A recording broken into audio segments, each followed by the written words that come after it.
Morning. अब start करते हैं एक्सरसाइज 13.2। जैसा 13.1 में पृष्ठीय क्षेत्रफल निकला था, इसमें वैसे ही ये फिगर बना के समझना। इसमें बस आयतन निकलेगा, तो आयतन का यहाँ पे फॉर्मूला लिख दिए हैं जो जो इस चैप्टर में काम आएगा। जैसे शंकु का आयतन है, अर्धगोले का आयतन, गोले का, बेलन का, घनाभ का आयतन। LBH L into B into H, ये फॉर्मूला लिख दिए हैं। अब है क्वेश्चन नंबर 1 से स्टार्ट करते हैं। बस इसमें फिगर समझना है और फॉर्मूला बैठा के सॉल्व करना है। यूनिट किसी में, यूनिट मतलब ये सेंटीमीटर, क्यूब, वो सब किसी में मत छोड़िएगा। पहला क्वेश्चन है, एक ठोस अर्धगोला, नीचे जाहिर सी बात है अर्धगोला पर खड़े एक शंकु के आकार का है, उसके ऊपर, नीचे अर्धगोला है उसके ऊपर शंकु है, जिनकी त्रिज्या 1 सेंटीमीटर, दोनों का त्रिज्या सेम होगा 1 सेंटीमीटर, और शंकु की ऊंचाई उसकी त्रिज्या के बराबर है। मतलब जो त्रिज्या दिया हुआ है शंकु का ऊंचाई भी उतना ही, मतलब 1 सेंटीमीटर। इस ठोस का आयतन पाई के पदों में ज्ञात कीजिए। मतलब इसमें पाई का वैल्यू नहीं बैठाना है, पाई के रूप में। तो r बराबर 1 था और h भी हो जाएगा 1। तो ठोस का आयतन डायरेक्ट फिगर है यहाँ पे, नीचे अर्धगोला, अर्धगोले का आयतन प्लस शंकु का आयतन। तो शंकु का आयतन का फॉर्मूला होता है 1/3 पाई आर स्क्वायर एच, अर्धगोले का होता है 2/3 पाई आर क्यूब। 1/3 अपना पाई की जगह पाई, आर का वैल्यू 1 है, मतलब 1 का स्क्वायर, एच भी 1, इधर भी सेम, पाई का वैल्यू नहीं बैठाना इसलिए पाई, और आर क्यूब 1। 1 का स्क्वायर कीजिए, क्यूब कीजिए, पावर 4 कीजिए, कुछ भी कीजिए, 1 ही आएगा। मतलब इधर साइड आ गया 1/3 पाई और इधर हो गया 2/3 पाई। दोनों का एलसीएम 3 है, 3 हो गया, यहाँ का 1 पाई, यहाँ का 2 पाई, दोनों मिलके 3 पाई। ऊपर नीचे 3 3 कट जाएगा, बचेगा बस पाई सेंटीमीटर क्यूब। आंसर। अब है क्वेश्चन नंबर 2। क्वेश्चन नंबर 2 में है एक इंजीनियरिंग, इतना लंबा नहीं पढ़ते, डायरेक्ट बोलते हैं। इसमें एक मॉडल बना है स्टूडेंट जो बेलन के आकार का है। बेलन के दोनों सिरों पर शंकु है, मतलब ये बेलन हुआ, ऊपर भी शंकु लगा हुआ है, नीचे भी शंकु है। इसका व्यास है 3 सेंटीमीटर, व्यास दिया हुआ है, त्रिज्या निकालेंगे। और लंबाई मतलब टोटल लंबाई यहाँ से यहाँ तक का लंबाई है 12 सेंटीमीटर। प्रत्येक शंकु की ऊंचाई, शंकु की ऊंचाई अलग से दे दिया है 2 सेंटीमीटर है। तो ये मॉडल में कितना हवा भरा गया वो आयतन निकालना है। बीच में बेलन था, ऊपर नीचे शंकु था, व्यास से 3, टोटल ऊंचाई था 12, यहाँ से यहाँ तक 2, यहाँ से यहाँ तक 2। तो बेलन का कैसे निकलेगा, ये पूरा 12 में ऊपर का 2 और नीचे का 2 को माइनस कर देंगे तो ये बेलन का ऊंचाई निकल जाएगा। व्यास दिया हुआ 3 सेंटीमीटर, त्रिज्या निकाल देंगे 3/2, शंकु का ऊंचाई है 2, लिख दिए, कुल ऊंचाई 12। पहले जो जो चीज़ दिया हुआ रहेगा एग्जाम में भी या कॉपी में पहले उसको लिखिएगा। तो बेलन का ऊंचाई हो जाएगा 12 में टोटल में ऊपर का 2 नीचे का 2, माइनस आ गया 8। अब है मॉडल में अंतरिक्ष हवा का आयतन। तो इसमें बेलन का आयतन और ऊपर और नीचे जो 2 शंकु है, मतलब 2 गुना शंकु का आयतन। इसमें दोनों का ऊंचाई अलग अलग है, इसलिए शंकु का ऊंचाई को h1 माने और बेलन का ऊंचाई को h2 माने हैं। तो इसका हो जाएगा बेलन के लिए पाई आर स्क्वायर एच होता है फॉर्मूला, लेकिन बेलन का ऊंचाई h है इसलिए h2, और यहाँ 2 शंकु इसलिए 2 गुना 1/3 पाई आर स्क्वायर एच, इसका h1 है।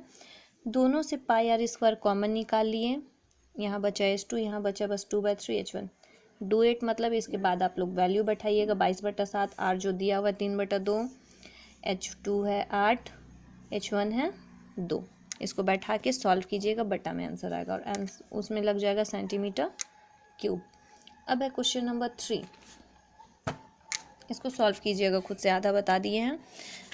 तो जो चैप्टर थोड़ा इजी रहेगा उसमें पूरा सॉल्व करवाएंगे आप ही लोग से। क्वेश्चन है, एक गुलाब जामुन में उसमें 30% चीनी की चाशनी है। गुलाब जामुन है ये भरा हुआ इसमें, जिसमें 30% चीनी का चाशनी, और इसमें है टोटल 45 गुलाब जामुन। अब गुलाब जामुन का शेप देखिए कैसा है। गुलाब जामुन बोला है बेलन के आकार का है, ये लंबा दिख रहा है, और जिसके दोनों साइड अर्धगोला लगा हुआ है, मतलब ये लंबा मिठाई जैसा है, दोनों साइड अर्धगोला लगा हुआ है, बीच में बेलन है। लंबाई है, टोटल लंबाई है 5 और व्यास है 2.8। व्यास से निकलेगा त्रिज्या, ये फिगर हो गया। ये बेलन के आकार का है बीच में और दोनों साइड अर्धगोला लगा हुआ है। टोटल लंबाई है 5 और त्रिज्या दिया हुआ है, सॉरी व्यास दिया 2.8, व्यास है 2.8, त्रिज्या निकाल दिए। कुल लंबाई है 5, तो सेम इसमें क्या हो जाएगा, यहाँ का जो त्रिज्या निकलेगा मतलब 1.4 और इधर का 1.4, ये पूरा 5 से बेलन का लंबाई के लिए दोनों माइनस हो जाएगा। 1.4 1.4 मिलके हो गया 2.8, 5 से इसको माइनस कर दिए तो आया 2.2। अब एक गुलाब जामुन का आयतन निकालते, तो एक गुलाब जामुन का आयतन के लिए हो जाएगा बेलन का आयतन प्लस 2 गुना अर्धगोले का आयतन। बेलन का आयतन पाई आर स्क्वायर एच, अर्धगोले का होता है 2/3 पाई आर क्यूब, और 2 2 अर्धगोला इसलिए दोनों से पाई आर स्क्वायर कॉमन निकाली, यहाँ का बचा एच, यहाँ का 2 गुना 2 4/3 आर। पाई का वैल्यू 22/7, आर की जगह पे 1.4 का स्क्वायर, एच का 2.2 था, आर का 1.4, इसका स्क्वायर करेंगे आएगा 1.96, जो 7 से कट गया आया 0.28, 2.2 अपना 1.4 को 4 से इंटू किए 5.6। अब यहाँ पे एलसीएम लिए हैं, ये दोनों गुना हो गया, तो ये दोनों गुना हो क्या आया 6.6 और 5.6 अपना बटा 3। अब यहाँ पे जैसे था ये दोनों को जोड़े आया 12.2/3, जैसे था इसको यहाँ पे छोड़ दिए, ये निकला है 1 गुलाब जामुन का। हम लोग को कितना गुलाब जामुन चाहिए 45, इसलिए फिर 45 से ये गुना हो गया, सॉल्व नहीं किए क्योंकि नीचे फिर करना है। अब है गुलाब जामुन में चाशनी की कितनी मात्रा है, तो यहाँ से यहाँ तक तो जो हमारा ये था वो 30% है, नीचे क्लास में पढ़े हो परसेंट हटाते हैं तो 100 से डिवाइड हो जाता, तो यहाँ पे हो गया ये 30/100, 1 0 1 0 कट गया, 5 का टेबल 5 9 45, 5 दूना 10, फिर 2 का टेबल से 11 बार में, फिर ये 3 का टेबल से ऊपर 3 एक बार में, जो बचा है उसको लिख दिए यहाँ पे 9 गुना, सॉल्व करके आया 338.184, जिसको डायरेक्ट 338 जो आंसर में दिया हुआ उतना। अगर आप लोग को आंसर नहीं याद होगा तो यहाँ तक भी छोड़ने पे आंसर सही है, तो ये हो गया आंसर।